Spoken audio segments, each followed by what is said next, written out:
चमत्कारी मोमोज। एक बार के बात है, एगो गांव में दूगो भाई रहत रहन सन, जेकर नाम गट्टू और नट्टू रहे। नट्टू गट्टू के बड़ा भाई रहे। अरे भाई, तू फालतू में केहू से भी ऐसे झगड़ा मत कइल करा, तारा सेहत खातिर नुकसान करी, समझला? भाई तू कुछ ना ही बोला तो ठीक रही, हमार मुंह मत खुलवावा, समझला? हाँ? हमार भाई, इतना गुस्सा करे के कौनो जरूरत नहीं खे। हम जाना तानी कि ये लड़का से गलती हो गई है, पर इतना भी गुस्सा कइल और डांटल ठीक नहीं खे। अरे तू तो रहे ही दा, तू के हवा हमरा के सलाह देवे वाला हैं? वैसे भी तारा का पता बा कि बिजनेस कैसे कइल जाला? हैं? गट्टू बहुत ही बदतमीज लड़का रहे कि तभी उस दोनों के बाद नट्टू के पत्नी कमला छुप के सुनत रही। सुना तानी जी, तनी हेने आई था। अरे तू जा, अपन मेहरारू के सेवा में लग जा, और वैसे भी इहे आवेला तारा के हैं?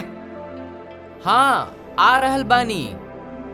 नट्टू अपन बीवी के आवाज सुन के भीतर चल गए। तभी गट्टू पीछे से कहलक, अरे जा जा जोरू के गुलाम। हाँ, बोला कमला। देखी जी, हमरा के राउर भाई तनिको अच्छा ना लागिलन। हमरा और इतना बेइज्जती बर्दाश्त ना कर सकीला। रउआ कुछ करत काहे नहीं की? कमला शांत हो जा। देखा, तू इतना मत सोचल करा, ठीक बा? चला, अब हम मुन्नी के स्कूल छोड़े जाता नहीं। बाजार से कुछ लावे के बा का? बतावा, हम आते वक्त ले आए।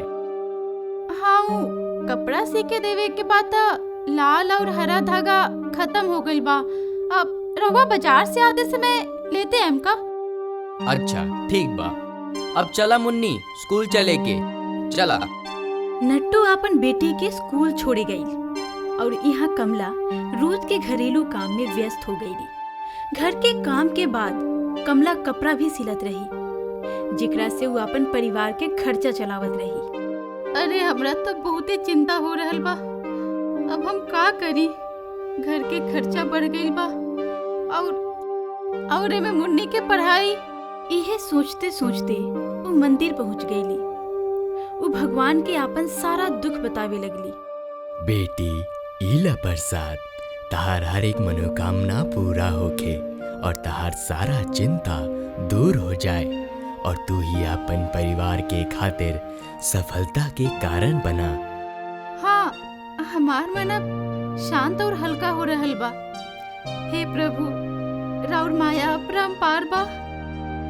कुछ दिन बाद ही कमला के लगे कपड़ा सिए के एगो बड़का ऑर्डर आई, जेकरा से उनका वो काम में बहुते फायदा भइल। ए जी, सुनतानी, तनी कुछ कहे के बा? ए कुछ पैसा बा, रुआ रख ली। हम सोचनी है कि ये पैसा से रुआ शहर जाई और कुछ काम सीखी और फिर वापस आके रुआ कोनो अपन बिजनेस खोल ली। ठीक बा कमला, तू जैसन कहा। नट्टू अपन पत्नी कमला के पैसा से शहर चल गई। वहाँ जाके वो एगो बड़का रेस्टोरेंट में काम करे लागल। वो हर एक तरह के खाए के चीज बनावे के सिखलक, पर वो मोमोज बहुत ही स्वादिष्ट बनावत रहे, जेकरा वजह से उस शहर में मशहूर होके लागल। एकरा से रेस्टोरेंट के मालिक नट्टू के मेहनत से बहुते खुश भइल। नट्टू, हमरा तहार काम बहुते पसंद आयल और हम चाहतानी कि तू एक काम के बरकरार रखा। इला तहार इंक्रीमेंट। मालिक, हमरा और कैसे धन्यवाद करी? नट्टू अब बहुत ही ज्यादा खुश रहे, काहे कि अब ओकरा लगे नाम और काम दोनों रहे। लेकिन पता ना हुआ, अचानक से काफी दुखी हो गई। मालिक के हमार काम बहुते पसंद आ गइल बा, और कमला कहले बारी कि हम काम सीख के गांव में अपन बिजनेस खोली। हे भगवान, ये कैसन दुविधा में डाल देला हमरा के तू। अब हम का करी? नट्टू ये सब सोचत ही रहे कि तभी ओकरा लगे ओकर मालिक के फोन आ गई। अरे नट्टू, यहाँ बहुते बड़ दिक्कत हो गइल बाटे।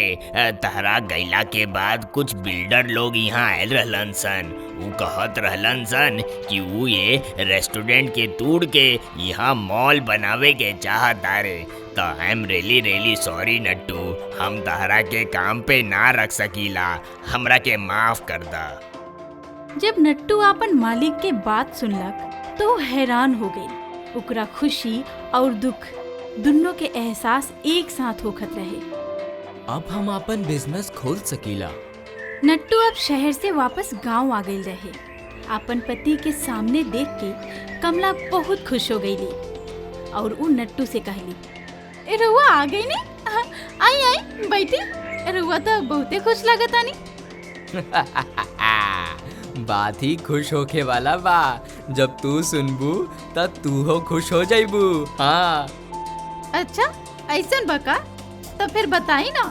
नट्टू सारा बात कमला के बता दिलन, जवन सुन के वो बहुत ज्यादा खुश हो गई। अरे सुने जी, हम तो रुआ से पूछे ली भूल गई नी कि हमनी के बनाएम सन का। जाने के चाहतारू हमनी के का बनाएम सन? हमनी के मोमोज बनाएम सन। भलाई मोमोज का होला जी? मोमोज मैदा से बनावल जाला। वो कुछ मोदक जैसन दिखेला। ओमे हमनी के सब्जी भरे नी सन, बाकी ओकरा के फ्राई भी कर सके नी सन।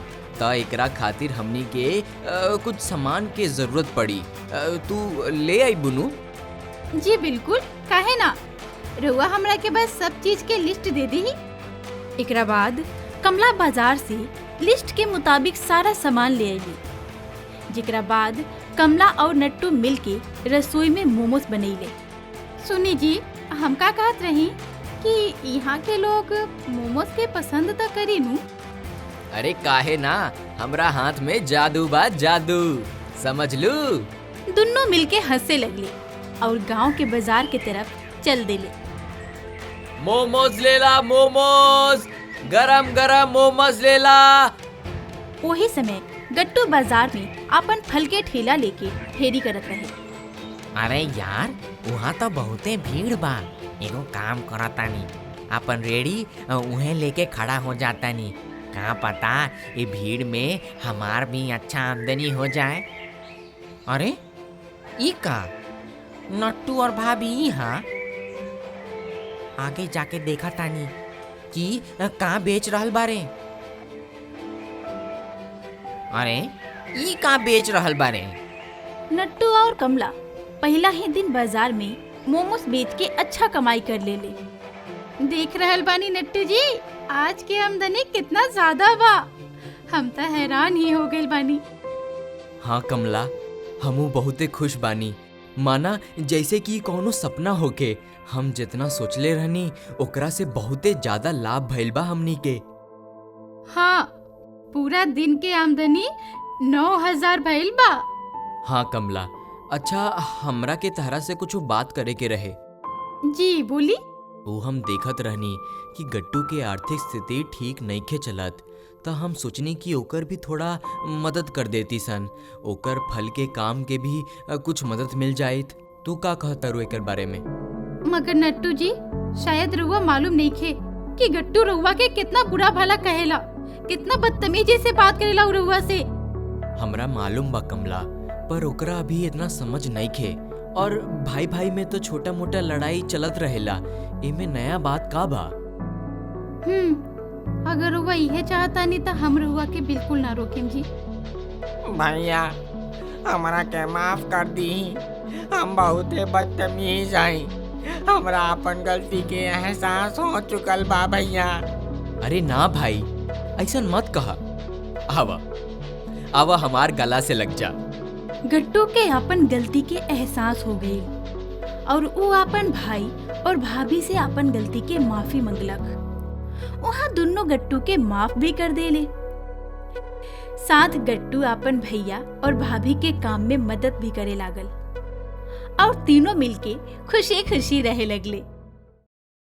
अगर रउरा लोग इनके हमनी के कार्टून पसंद आवता तो एकरा के लाइक करी, शेयर करी और सब्सक्राइब भी करी। और हाँ, बेल आइकन दबावल मत भूलें।